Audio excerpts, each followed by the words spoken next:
my name is Marla and I represent Usborne Books and More. I have a question for you.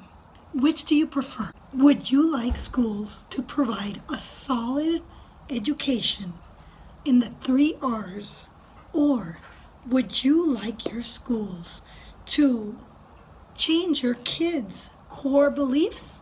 I'm a homeschool mom, and the reason I homeschool is because the home is where your kids receive and are trained in all good knowledge and virtue. But there is a silent struggle going on right now. At its core is, who is responsible for our children? Are we responsible for it?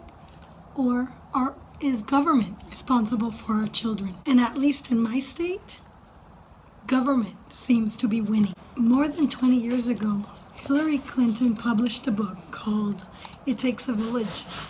The key takeaway from this book is that the raising of children needs to be viewed as a collective responsibility, and the government must take a much more active role in raising our children. More recently, MSNBC host Melissa Harris Perry did a segment and going even further and saying that we have to break through our private idea that kids belong to their parents or kids belong to their families, and recognize that kids belong to the whole communities.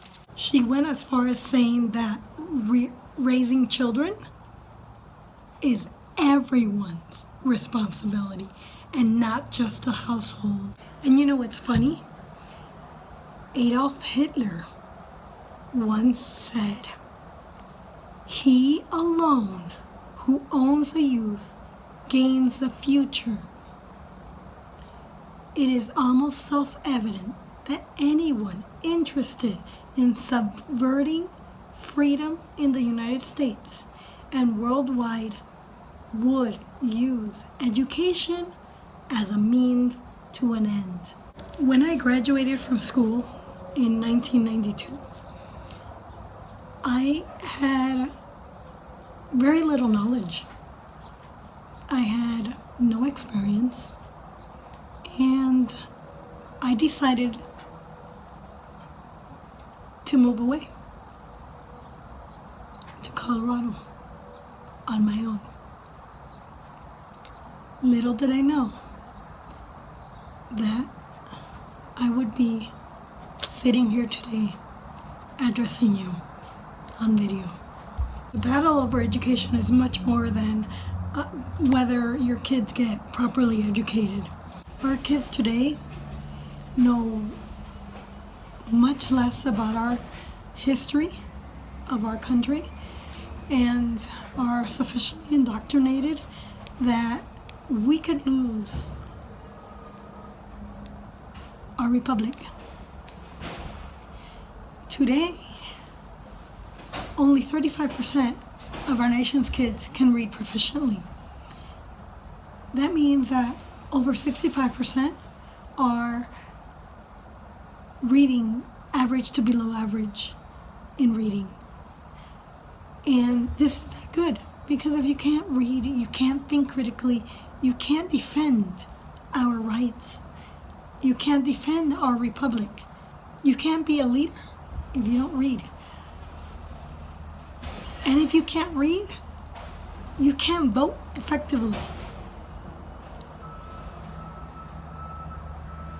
And if we continue on this path, our taxes will go up, gun rights will be abolished, tax-funded abortions will slaughter millions of babies, healthcare will be totally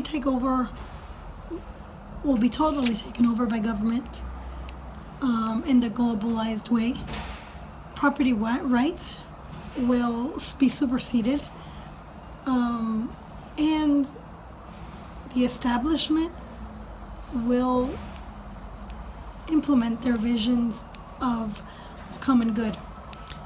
The United Nations will grow more and more powerful, to the point where instead of us having our national government be in Washington, the United Nations will become the world government.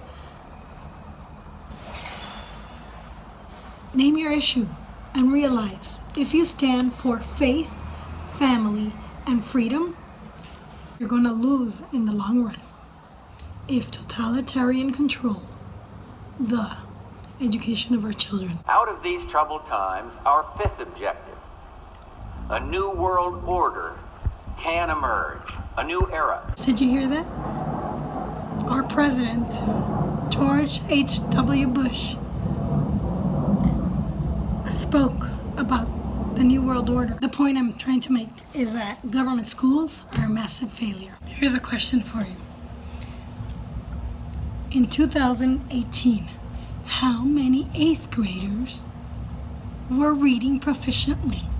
So tomorrow I will reveal the results from the U.S. Department of Education of its National Assessment of Educational Progress, NAEP, proving that an overwhelming majority of students are not proficient in math or in reading in 8th grade.